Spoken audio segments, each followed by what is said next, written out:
Bismillahirrahmanirrahim. Assalamualaikum warahmatullahi wabarakatuh. Alhamdulillahi wa kafa. Wassalatu wassalamu ala rasulihil mustafa wa ala alihi wa sahbihi wa man ihtada amma ba'du. Innal hamdalillah nahmaduhu wa nastaghfiruh wa na'udzu billahi min syururi anfusina wa min sayyiatina a'malina. May yahdihillahu fala mudhillalah wa may yudlil fala hadiyalah. Asyhadu an la ilaha illallah wa asyhadu anna Muhammadan abduhu wa rasuluh. Baiklah, perkenalkan, nama saya Uswatun Hasanah dengan NIM 2011901440, lokal 5D, mahasiswi dari Prodi Pendidikan Agama Islam, Fakultas Tarbiyah dan Keguruan, Universitas Islam Negeri Sultan Toha Saifuddin Jambi. Dan di sini saya berterima kasih kepada Ibu Rina Juliana MPDI selaku dosen pengampu mata kuliah Ushul Fikih 1. Dan di sini saya ingin membahas mengenai konsep dasar usul fikih. Usul fikih terdiri dari dua kata, yaitu usul dan fikih. Usul secara etimologi ialah sesuatu yang menjadi dasar bagi yang lainnya. Sedangkan fikih secara etimologi yaitu paham yang mendalam. Istilah syara, usul fiqh yaitu ilmu yang membahas mengenai kaidah-kaidah atau kajian-kajian yang mana dengan ilmu tersebut kita dapat mengetahui hukum-hukum syar'i yang bersifat praktis yang diambil dari dalil-dalil yang terperinci. Kemudian objek dari pembahasan usul fiqh ini yaitu dalil syar'i yang bersifat umum ditinjau dari ketetapan-ketetapan hukum yang umum pula.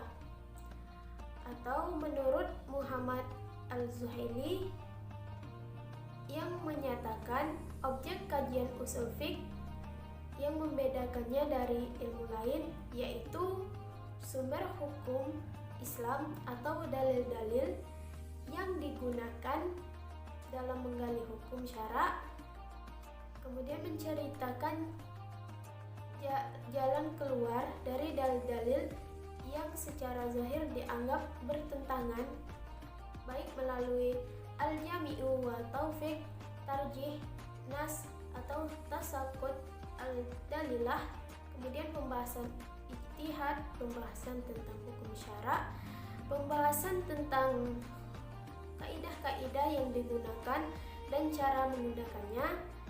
Dan kemudian Syekh Wahbah Al-Zuhaili juga menyebutkan ada 5 manfaat dari mempelajari usul fiqh. Yang pertama yaitu aspek kesejarahannya atau faidah tarihiyah.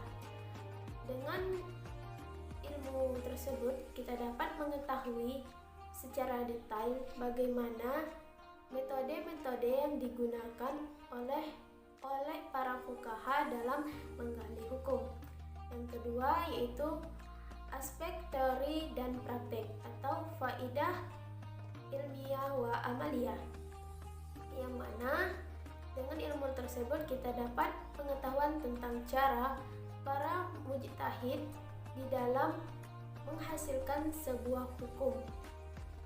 Kemudian yang ketiga yaitu aspek kepentingan berijtihad, faidah fi al-ijtihad, yang mana Ibnu Taimiyah menyatakan barang siapa yang menyia-nyiakan usul maka terhalanglah jalan untuk sampai ke tempat tujuan, dan barang siapa yang meninggalkan dalil maka tersesat jalan.